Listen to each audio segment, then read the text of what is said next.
So let's talk about decomposing numbers in third grade using the Florida Best State Standards.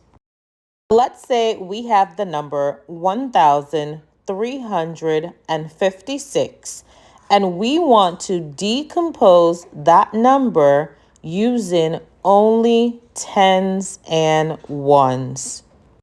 So the first thing we're going to do is we are going to break down 1,356 into expanded form.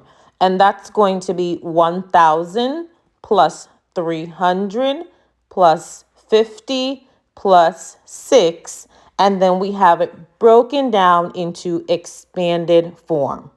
Then we're going to determine how many tens are in 1,000. So we have 100 tens in 1,000.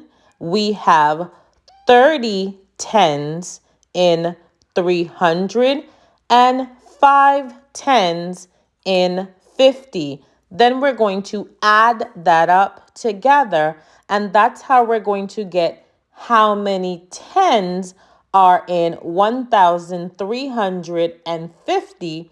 Then we need to add that 6 ones. In the end, we've decomposed 1,356 by breaking it down to 135 tens and 6 ones.